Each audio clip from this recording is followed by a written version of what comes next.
make sure you watch this entire video before you pre-order Modern Warfare 4, because I'm gonna be honest guys, this year's Call of Duty on paper and what they've shown looks pretty solid, but there are some things I'm concerned and cautious about. I'm not going to beat around the bush. I'm going to get straight in. I think one of the main reasons why I'm pretty cautious about this year's Call of Duty is purely for the fact that it's being made by Infinity Ward. Now, historically, when it comes to Infinity Ward titles, they're pretty hit and miss, because Infinity Ward has brought us great Call of Duties like Call of Duty 4 Modern Warfare, the original MW2, but they've also brought us some pretty bad Call of Duties like Call of Duty Ghosts and the newer Modern Warfare 2, which in my opinion is the worst Call of Duty ever made. And you can throw an MW19 in there too. I know that's pretty hit or miss with the community. Some people love it, some people hate it. But again, Infinity Ward is pretty hit and miss when it comes to Call of Duty games. And every time they're making the brand new Call of Duty for the year, I get pretty concerned on how that Call of Duty is going to turn out, because the last Infinity Ward title was Modern Warfare 22, which I said just a minute ago, I think is the worst Call of Duty ever made. Infinity Ward has this fixed agenda that they just love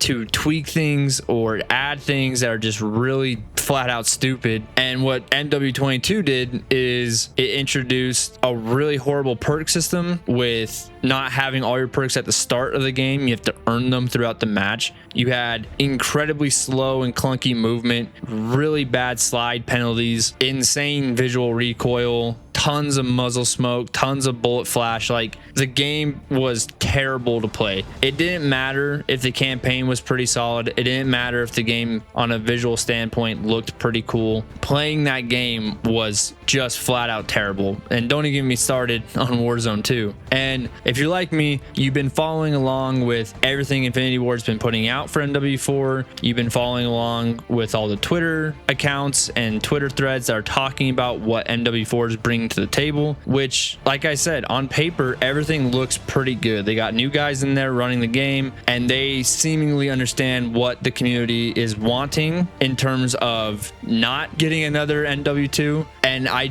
am cautiously optimistic based on what I've seen, but I know how this story plays out. And until the game actually gets here, everything they say can just be words that they're throwing out there to get you to buy the game. And historically, Infinity Ward does not budge at all on things that they put in their games. It's usually you have to climb a mountain just to get them to tweak things or change things that they put in the game that people are really hating, which is again why I'm really concerned about Infinity Ward making the next Call of Duty, which really sucks for me because on a personal level, the Modern Warfare side of Call of Duty is my more preferred side. I prefer that setting, those characters a lot more than I do typically Black Ops, even though I think the Black Ops games on a large scale are better. I've always preferred the Modern Warfare universe more, and it just sucks that that's tied usually to Infinity Ward, and I wish that wasn't the case. Another reason why I think you should be cautious about pre-ordering this year's Call of Duty, and in general just even buying this year's Call of Duty and playing it, is there's not going to be any PvE mode. Now, I know a lot of you maybe watching this are like, well, duh, it's a Call of Duty game. It's not really a PvE game, which it's not at all. And there's going to be some other people who are going to say, well, the campaign is technically a PvE mode, and you're right, it is. But what I'm more talking about is usually, whether it's Black Ops, whether it's Modern Warfare, whether it's a Sledgehammer title, there's usually a third game mode that is strictly PvE. Modern Warfare, usually it's Spec Ops, but they've done things like raids. On Black Ops side, you got zombies. Sledgehammer, they typically do zombies as well. But I know a lot of Call of Duty players and some of my own personal friends too play Call of Duty for the campaigns and for the PvE mode that usually comes alongside the multiplayer. But to my knowledge, they haven't announced that Spec Ops is going to be in this game. They haven't announced that raids from MW22 are coming back, and I I'm pretty confident, say like 110% sure, zombies are not going to be in this game either. So if you're someone that maybe you even dabble in the multiplayer, but you mainly play PvE mode, unless you really care about the Call of Duty campaigns, this game might not be for you, because so far what this game is bringing is campaign, multiplayer, DMZ, and a refresh on Warzone. And 3 of those modes are strictly multiplayer. DMZ you can maybe say is like half and half, but it's more multiplayer than it is PvE. And the only real PvE mode again is the campaign, but that's a one and done. And I don't think many people, at least modern COD enjoyers, really care too much about the campaigns. I could be wrong on that. I personally like campaigns. I like when they're good campaigns, but this year's Call of Duty so far won't have a PvE third mode at all. And my last concern when it comes to the game on a whole is the skill-based matchmaking, which I know is a very hot debate, hot topic to talk about when it comes to Call of Duty, but it's a topic that needs to be discussed anyways, because I don't know about you, I don't mind skill-based matchmaking, but I really don't like it in the entire game. For me, a perfect scenario is you have skill-based matchmaking in ranked modes, but if it's not ranked, it should be the pure classic system. And I think the ports over on Black Ops 1 and Black Ops 2 for PlayStation are really showcasing that people really prefer the true classic system than they do the newer classic inspired system that has been in BO7. And I'm pretty confident a lot of people don't like the strict skill-based matchmaking that, again, Infinity Ward introduced with MW19 that we were on for a very long time, all the way up until BO7. Now, if you wanted to get a sense of what the skill-based matchmaking is going to be like for MW4 and you currently own or have the ability to play Black Ops 7, they have updated Black Ops 7's matchmaking system to be this new classic inspired system that they are going to be launching in MW4. And I don't know about you, but whenever I play BO7's matchmaking since they've updated it, it low-key just feels like we returned back to what MW19 was doing. Like, the queue times are super long. You're waiting about 1 minute to 2 minutes to connect to a game. Sometimes it's quicker, sometimes it could be even longer. And when you finally do connect to a lobby, depending on what prestige you are or what level you are, usually you're met with people who are about the same level as you or have the same amount of hours in the game that you do, which I think what they've done is they have your skill somewhat looked at, but their main system now is engagement skill-based matchmaking, which if you're someone that puts a lot of time in the game, you're typically going to be better. So it's basically just another version of skill-based matchmaking. I don't know. It gets confusing. I just really wish they would just cut all this bullshit out and just go back to how classic Call of Duties have been, because the community has shown that that's what they want, you know? But it's, again, they're not doing it. At least for right now, they're not doing it. And I think that kind of sucks. But who knows? It might feel different when MW4 comes out than it does playing Black Ops 7 right now. And it could be that Black Ops 7 really isn't pulling that much numbers, so the only people left playing the game are of higher skill levels. So there could be some added variables that Black Ops 7 has that MW4 won't, especially since Modern Warfare typically is more popular. So there's going to be a lot more of a player base playing it. But that's just something we're going to have to wait and see. But the fact that they're just not coming out and just giving us classic matchmaking again is really discouraging when it comes to MW4. But those are my 3 main concerns and reasons why I think you should be cautious about pre-ordering this year's Call of Duty or even buying this year's Call of Duty. But if you are set on wanting to pre-order the Call of Duty, especially since the early access beta is going to be coming in just a couple days, let's go over the 2 different versions of Modern Warfare 4 you can pre-order and what you get for pre-ordering either option. All right, so coming over here to Call of Duty's page, you got 2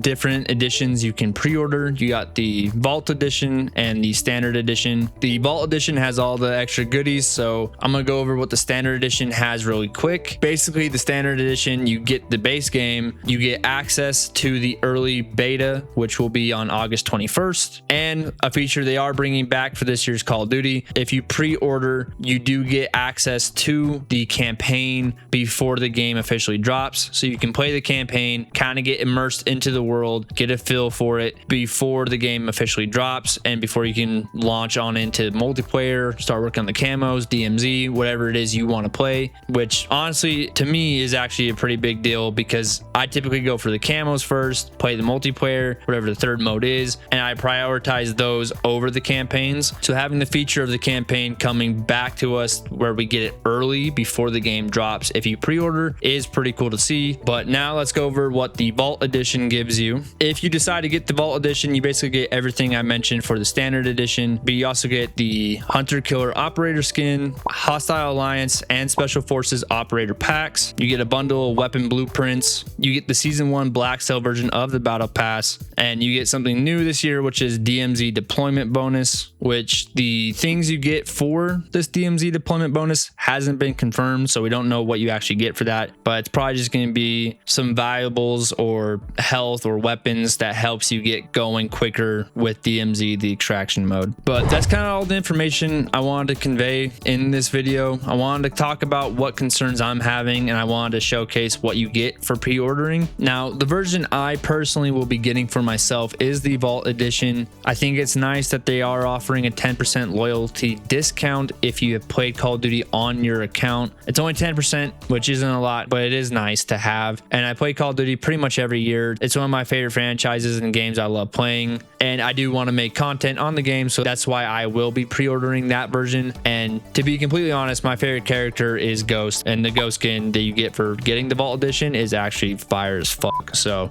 that's why I kind of want that version. But that's just for me personally. What I would recommend is if you are interested in getting MW4 and all the concerns I've listed in this video doesn't really concern you, then I would definitely get the standard edition, especially if you don't really care about skins, blueprints, battle passes. If you don't really care about any of that, then I definitely would not get the Vault Edition. And the standard edition, you still get access to the early beta, you still get the campaign early. And the nice thing is, since we do get the campaign early, if you're deciding that you really don't like it, you can try to refund it and get your money back and not have to play this year's Call of Duty. But yeah, guys, ultimately I am excited, but cautiously excited. I'm cautiously optimistic about this year's Call of Duty because on one hand, everything they're saying, everything they're showing looks really good. Like DMZ, the little video they showed of DMZ looked phenomenal. If you haven't seen it, definitely look it up. It actually looks really good. The multiplayer looks pretty solid as well. The movement doesn't look as clunky, and everything they're saying about the systems seems like they've learned from MW22 and they're really trying to do right by the community. But again, I have my hangups when it comes to Infinity Ward. It is Call of Duty, so they say all this stuff to get you to buy it, and a lot of times they don't actually follow through with what they're saying. So I would be cautious about pre-ordering. But yeah, guys, that's gonna do it for this video. I hope you enjoyed watching. Please leave a like and subscribe if you did.